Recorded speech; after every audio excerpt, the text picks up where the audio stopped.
군대라는 조직에는 가끔 기록에서 지워진 인물들이 존재합니다. 화려한 훈장도 이름 높은 명예도 거부한 채 스스로 어둠 속에 묻힌 자들. 오늘 이야기는 강원도 최전방 모두가 무시하던 한 고물 상사의 정체에 관한 픽션 드라마입니다. 이야기가 본격적으로 시작되기 전 영상 제작에 큰 힘이 되는 구독, 좋아요, 알림 설정 꼭 부탁드립니다. 자, 20년간 베일을 벗지 않았던 전설의 기록을 지금 공개합니다. 낡고 어두운 군수창고 안. 먼지가 뿌옇게 쌓인 박스들 사이로 기름때 절은 작업복을 입은 한 남자가 낡은 무전기를 수리하고 있습니다. 투박한 손마디에는 수많은 흉터가 가득합니다. 그의 이름은 김한수. 계급은 상사지만 부대 내에서의 존재감은 제로에 가깝습니다. 아니, 존재감이 없는 게 아니라 무시의 대상이었습니다. 병사들은 그를 고물상이라 불렀고 갓 임관한 하사들조차 그를 보면 건성으로 목례만 하고 지나갔습니다. 떼약볕이 내리쬐는 연병장 구석에서 김 상사가 낡은 예초기를 메고 잡초를 뱁니다. 구부정한 허리에 땀에 젖어 얼굴에 붙은 머리카락은 누가 봐도 영락없는 진급 누락된 노병의 모습입니다. 이때 멀리서 짜증 섞인 목소리가 들려옵니다. 신임 소대장인 강소위였습니다. 강소위는 예초기 전원을 강제로 꺼버리며 소리쳤습니다. 거기 김 상사님, 제가 지난번에 말씀드린 창고 정리 아직입니까? 군대가 무슨 동네 구멍가게인 줄 아세요? 김 상사는 덤덤한 표정으로 대답했습니다. 아, 강 소대장님. 거의 다 끝나갑니다. 장비 검수량이 많아서 조금 늦어지네요. 강소위는 김 상사의 가슴팍을 손가락으로 툭툭 치며 비아냥거렸습니다. 늦어지는 게 아니라 노시는 거겠죠. 소문 보니까 전역할 때 다 돼서 줄 잘 타가지고 창고에 박혀 계신다면서요? 여기 신성한 군대입니다. 적당히 시간 때우다 나갈 생각 마십시오. 김 상사는 아무 말 없이 강소위의 손가락을 바라보았습니다. 순간 김 상사의 눈빛이 아주 찰나의 순간 날카롭게 빛났습니다. 마치 먹잇감을 노리는 맹수처럼 말입니다. 하지만 이내 다시 흐리멍덩한 눈으로 돌아온 그는 명심하겠습니다. 소대장님, 얼른 끝내겠습니다 라고 낮게 읊조릴 뿐이었습니다. 강 소대장은 혀를 차며 돌아섰습니다. 그는 알지 못했습니다. 방금 자신이 툭툭 건드린 그 가슴팍 안쪽에 전군을 통틀어단 3명뿐인 태극무 공훈장이 숨겨져 있다는 사실을 말이죠. 그리고 그가 무시한 저 구부정한 어깨는 과거 707 특수임무단에서 모든 요원이 전설이라 우러러보던 최강의 교관이었음을 말입니다. 다시 창고로 돌아온 김 상사는 책상 깊숙한 곳에서 녹슨 철제함을 꺼냈습니다. 그 안에는 낡은 검은색 베레모 하나가 놓여 있었습니다. 조금만 더 있으면 된다. 조금만 더 조용히 있다가 가면 된다며 그는 혼잣말을 삼켰습니다. 그런데 그때 창고 밖에서 갑작스러운 비명소리와 함께 무언가 깨지는 소리가 들려오기 시작했습니다.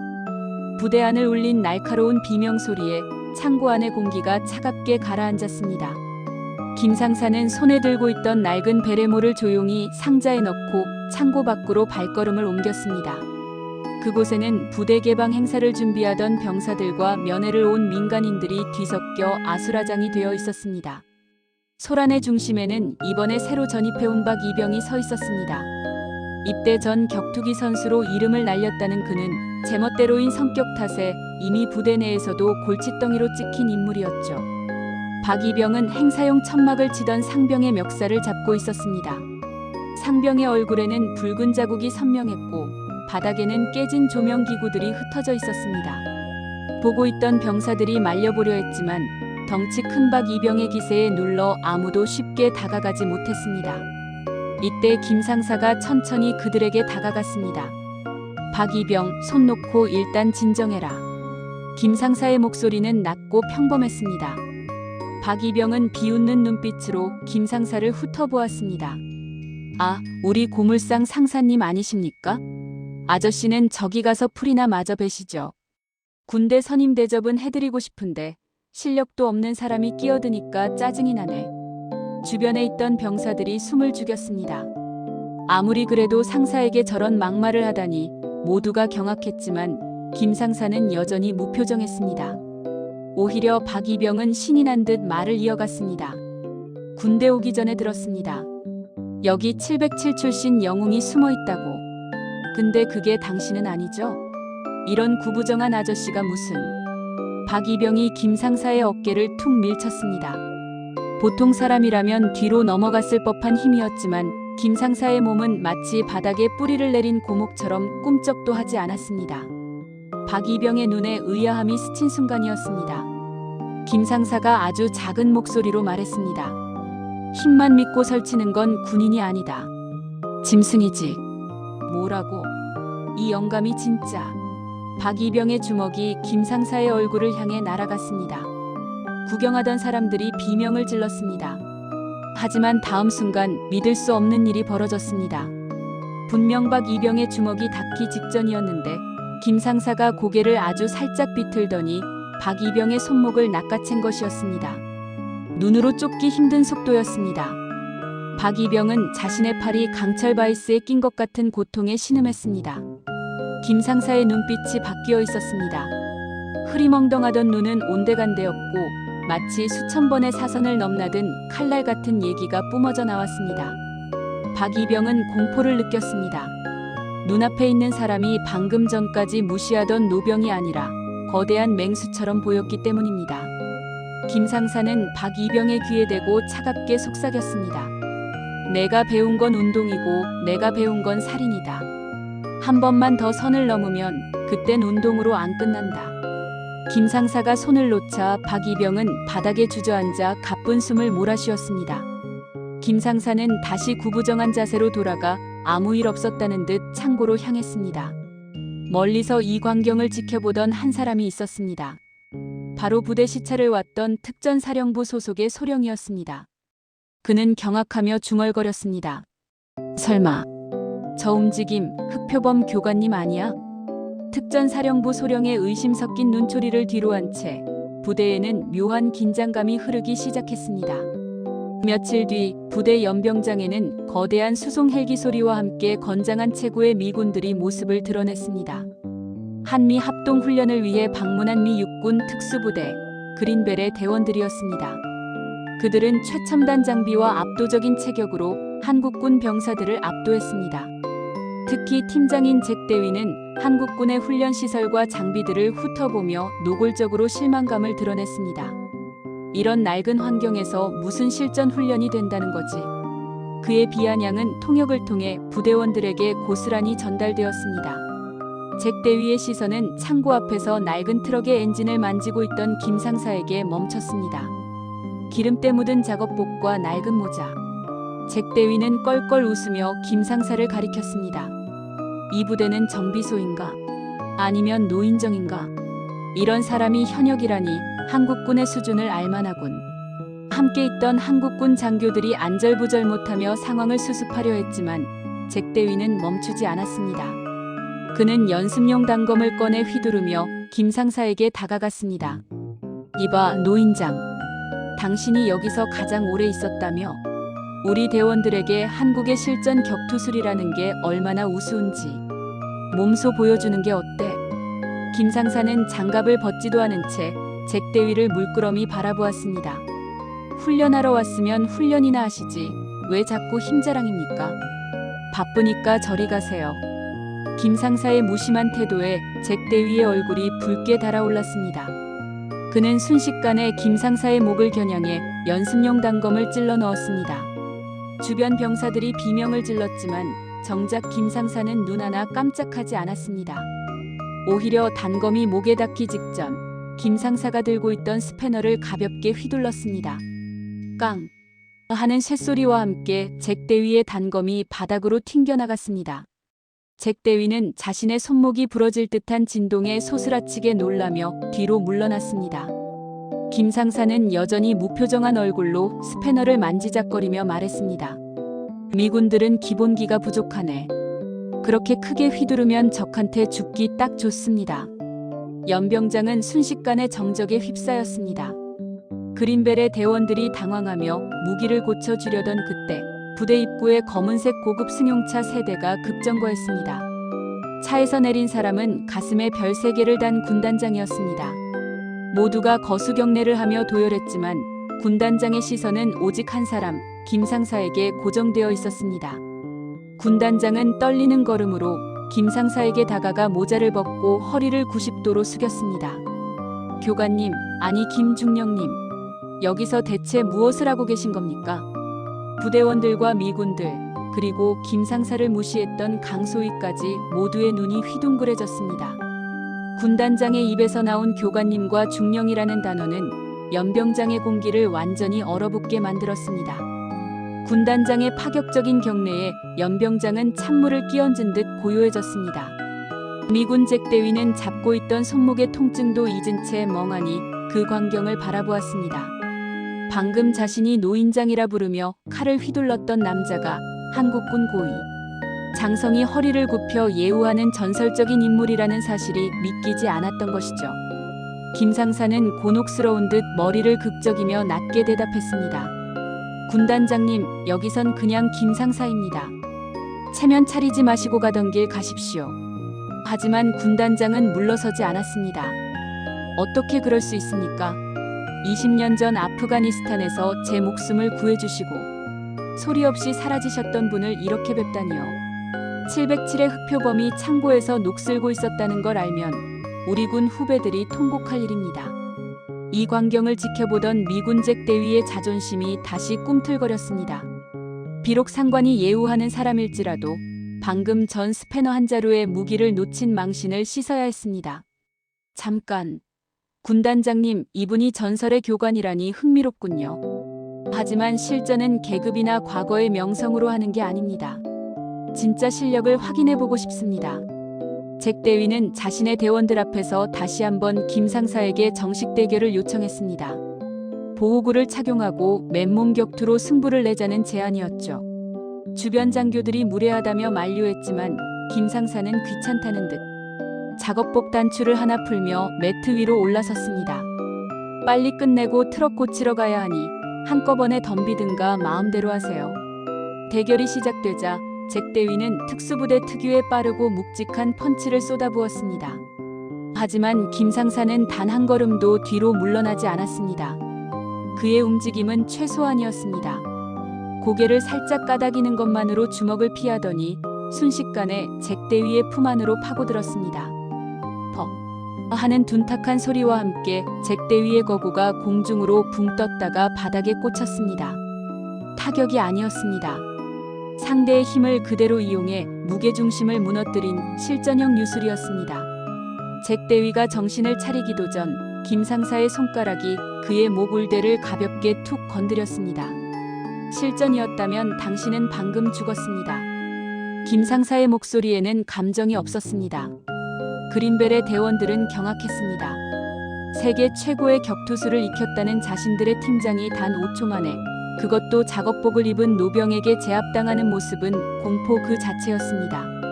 김상사는 바닥에 쓰러진 잭대위를 향해 손을 내밀며 말했습니다. 미군 친구, 강한 건 좋지만 상대를 깔보는 건 실력 없는 자들의 특징입니다. 다시 배우세요. 그날 저녁 부대 식당에는 묘한 풍경이 펼쳐졌습니다. 낮에 김상사를 무시했던 강소희와 박이병은 식당 구석에서 고개를 처박은 채 밥만 먹고 있었고, 미군들은 김상사 주위에 모여들어 존경의 눈빛으로 질문을 쏟아냈습니다. 그리고 김상사는 여전히 무덤덤하게 식판의 반찬을 비워낼 뿐이었습니다. 하지만 평화도 잠시, 군단장의 무전기가 요란하게 울리기 시작했습니다. 인근 민통선 지역에서 정체불명의 무장 인원들이 포착되었다는 긴급 상황이었습니다. 군단장의 무전기에서 흘러나오는 다급한 음성이 식당 안의 공기를 얼어붙게 만들었습니다. 민통선 인근 비무장지대 인근에서 정체불명의 무장 인원 5명이 포착되었다는 보고였습니다. 평소라면 수색대대가 처리할 일이었지만 이번엔 달랐습니다. 그들의 이동 속도와 은신 기술이 일반적인 수준을 훨씬 뛰어넘는 고도로 훈련된 특수 요원들이라는 분석이 나왔기 때문입니다. 군단장은 식판을 밀어내고 자리에서 일어났습니다. 그리고 모두가 보는 앞에서 다시 한번 김상사를 바라보았습니다. 그의 눈빛은 간절했습니다. 중령님, 아니 김상사님. 근처 수색소대가 차단선에 배치됐지만 상대가 만만치 않습니다. 놈들이 늪지대로 숨어들면 우리 애들 힘으로는 역부족입니다. 한 번만 도와주십시오. 김상사는 입안의 밥을 천천히 씹어 삼켰습니다. 주위의 모든 병사와 미군들의 시선이 그에게 꽂혔습니다. 김상사는 귀찮은 듯 한숨을 내쉬며 자리에서 일어났습니다. 트럭 고쳐야 하는데 참 도와주질 않네요. 그가 작업복 상의를 벗어던지자 낡은 면티 사이로 수많은 총상 자국과 칼날에 베인 흉터들이 드러났습니다. 미군 대원들은 그 몸에 새겨진 훈장보다 더 영광스러운 상처들을 보며 마른 침을 삼켰습니다. 김상사는 창고 구석으로 달려가 먼지 쌓인 철제함을 열었습니다. 그 안에는 기름칠이 잘 된 K1A 기관 단총과 대검, 그리고 707요원들만이 사용하는 특수 장비들이 정갈하게 놓여 있었습니다. 김상사는 낡은 베레모를 깊게 눌렀었습니다. 그 순간 구부정했던 허리가 곧게 펴지며 압도적인 위압감을 뿜어냈습니다. 잭대위, 당신 대원들 데리고 따라올 건가? 아니면 여기서 구경만 할 건가? 잭대위는 홀린 듯 경례하며 대답했습니다. 명예롭게 따르겠습니다. 써서. 작전 차량이 비명을 지르며 민통선을 향해 달렸습니다.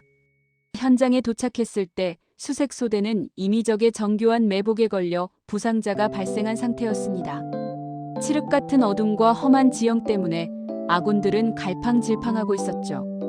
김상사는 차에서 내리자마자 지형을 훑어보더니 단호하게 명령을 내렸습니다. 강소위, 너는 부상자들 데리고 후방으로 빠져. 박이병, 너는 탄약 가방 메고 내 뒤만 따라와. 3m 이상 떨어지면 죽는다. 알겠나? 무시당하던 노병의 목소리가 아니었습니다. 전장을 지배하는 사자의 포효였습니다. 겁에 질려있던 강소위와 박이병은 홀린 듯 예, 알겠습니다. 그를 외치며 움직였습니다. 김상사는 야간 투시경도 쓰지 않은 채 오직 감각만으로 숲속을 파고들었습니다. 어둠 속에서 적의 총구가 불을 뿜으려는 찰나 김상사의 총구가 더 빠르게 빛났습니다. 단 한 발. 숲속 어딘가에서 단발마의 비명과 함께 적의 움직임이 멈췄습니다. 잭대위와 그린벨의 대원들은 경악했습니다. 저런 속도와 정확도는 교본에서도 본 적이 없는 것이었기 때문입니다. 칠흑 같은 어둠이 내리깔린 늪지대. 적들의 총구에서 뿜어져 나오는 화염만이 간헐적으로 숲을 비췄습니다. 수색 소대원들이 공포에 질려 고개를 들지 못할 때 김상사는 마치 숲과 하나가 된 듯 소리 없이 움직였습니다. 야간 투시경조차 쓰지 않은 그의 눈은 미세한 공기의 흐름과 나뭇가지의 흔들림만으로 적의 위치를 정확히 짚어내고 있었습니다. 박이병, 내 신호에 맞춰 조명탄 하나만 깔아. 왼쪽 10시 방향이다. 김상사의 차가운 명령에 박이병은 떨리는 손으로 조명탄을 터뜨렸습니다. 순간 숲이 대낮처럼 밝아졌고 나무 뒤에 숨어있던 무장괴한 3명의 실루엣이 드러났습니다. 그들이 당황해 총을 치켜들기도 전 김상사의 K1호가 3번 짧게 끊어쳤습니다. 3명의 적이 비명도 지르지 못한 채 바닥으로 고꾸라졌습니다. 지켜보던 미군 잭대위는 소름이 돋았습니다. 이건 사격이 아니라 예술이야. 하지만 상황은 급박하게 돌아갔습니다. 쓰러진 적들의 배낭에서 기분 나쁜 노란 연기가 새어나오기 시작한 것입니다. 가스다.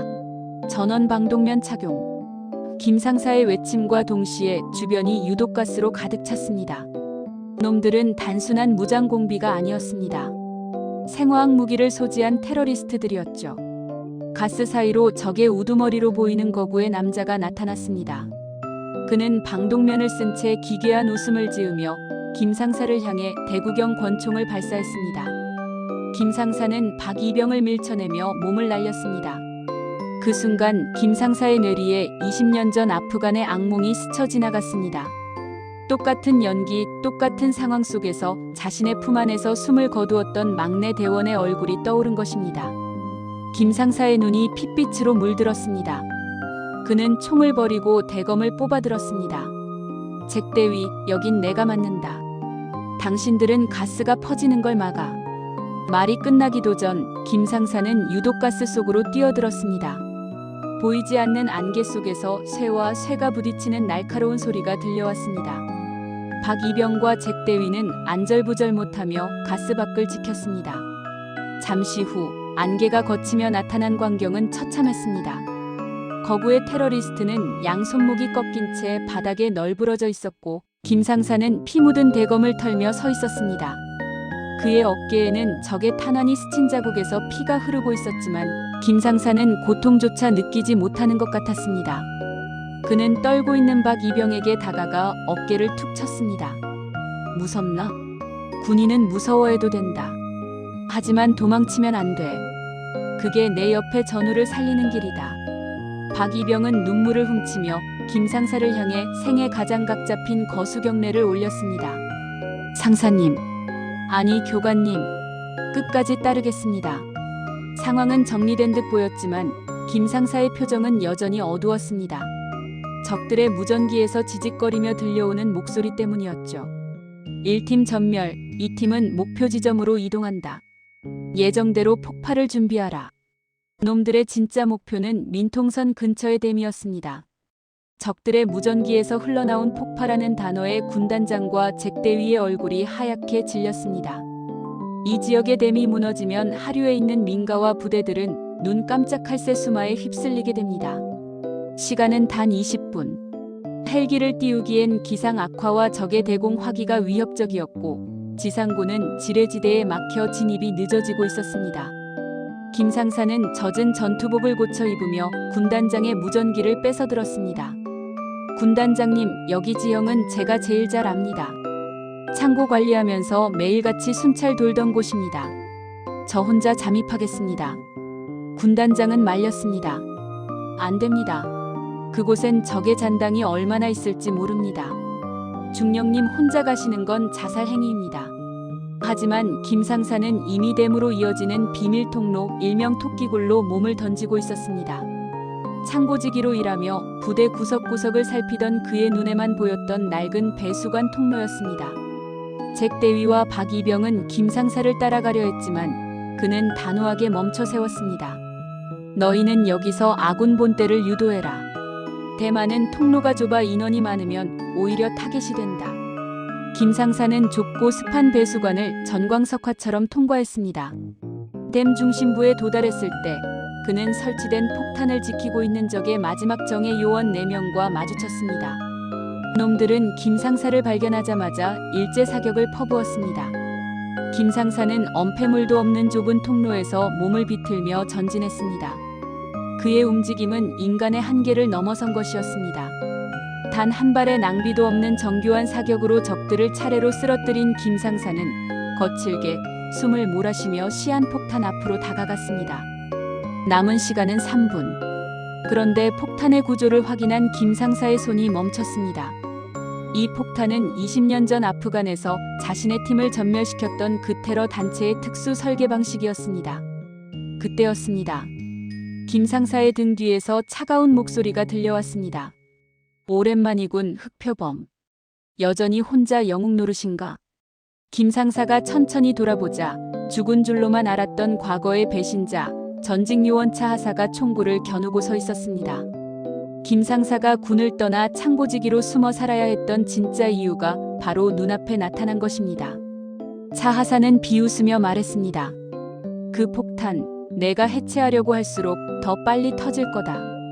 내 동료들이 죽을 때처럼 말이야. 김상사는 떨리는 손을 진정시키며 폭탄의 복잡한 회로와 차하사를 번갈아 보았습니다. 대말의 마을에는 수천 명의 주민과 자신의 부대원들이 있었습니다. 김상사는 낮게 읊조렸습니다. 차하사, 내가 잊은 게 하나 있다. 나는 한 번 실패한 작전은 2번 다시 실패하지 않는다. 댐의 심장부, 붉게 전멸하는 폭탄의 타이머가 1분을 가리키며 가쁘게 숫자를 깎아내리고 있었습니다. 김상사와 마주 선 차하사의 총구가 가늘게 떨렸습니다. 과거 707에 총망받는 요원이었던 그는 돈에 매수되어 작전 정보를 팔아넘겼고 그 결과 김상사의 팀원들은 사지에서 돌아오지 못했습니다. 왜 그랬나, 차하사? 우리가 함께 나눈 맹세는 겨우 그 정도 가치였나? 김상사의 목소리는 깊은 늪처럼 가라앉아 있었습니다. 차하사는 광기 어린 눈으로 소리쳤습니다. 닥쳐.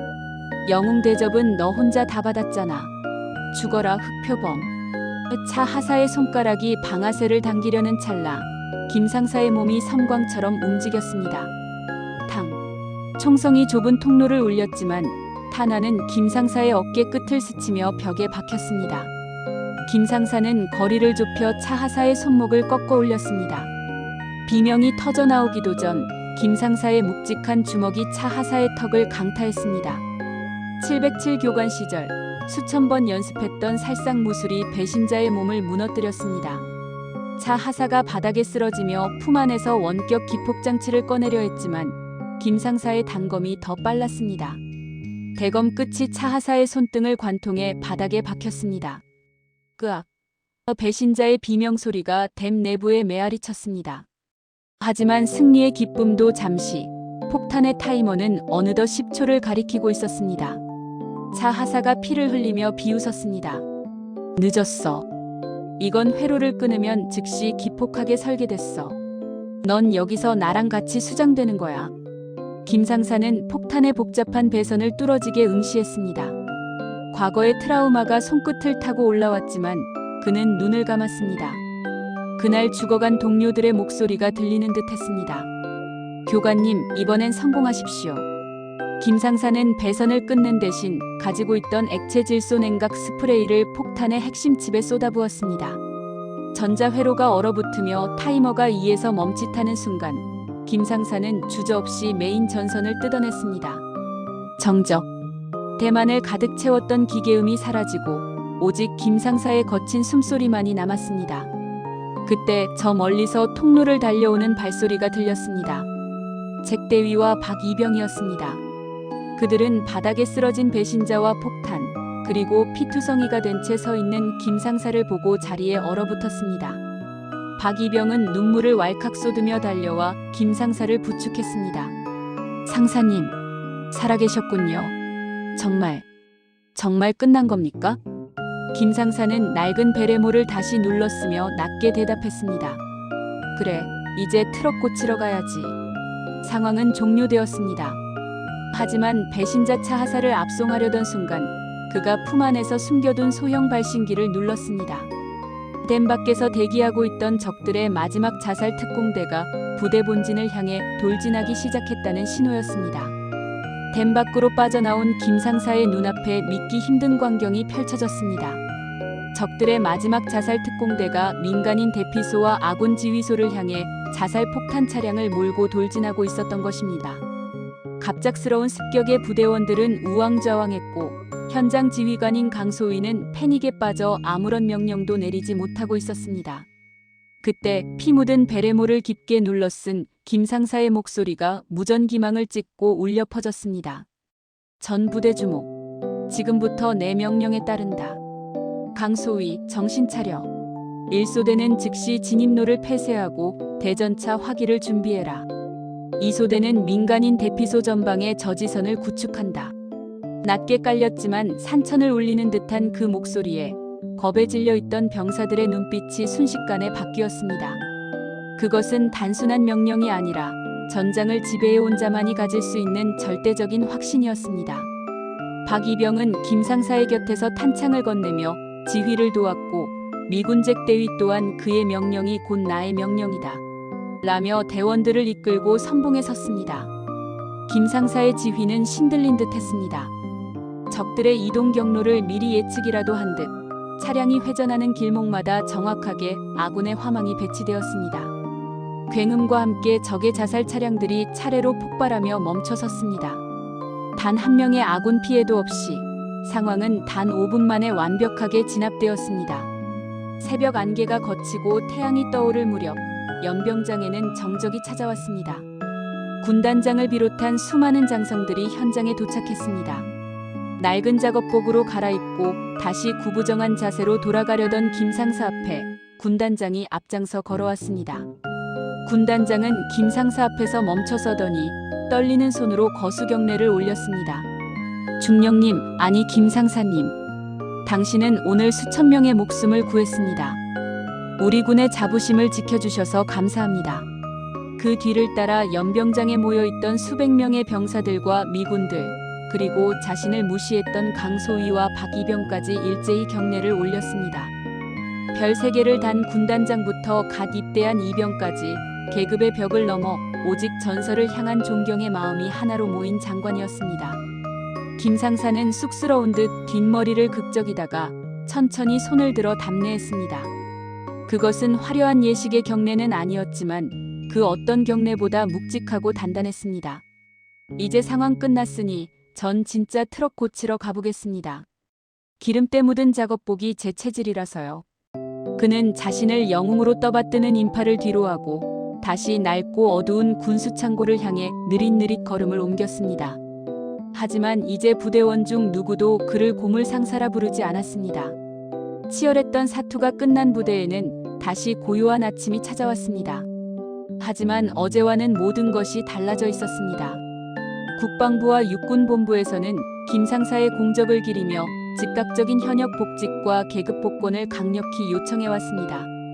군단장은 직접 창고를 찾아와 번듯한 교관 임명장을 내밀었습니다. 이제 먼지 쌓인 창고가 아니라 전군의 최정예 요원들을 양성하는 지휘관석이 그의 자리라고 말입니다. 김상사는 창고 앞에 앉아 낡은 트럭의 엔진을 닦으며 조용히 미소 지었습니다. 군단장님, 저는 이 기름 냄새가 더 좋습니다. 화려한 자리는 저보다 젊고 유능한 후배들이 채워야죠. 저는 그저 이 친구들이 다치지 않게 망가진 장비나 고쳐주며 뒤를 지키는 게 제 천직인 것 같습니다. 결국 김상사는 모든 영예로운 직책을 거절했습니다.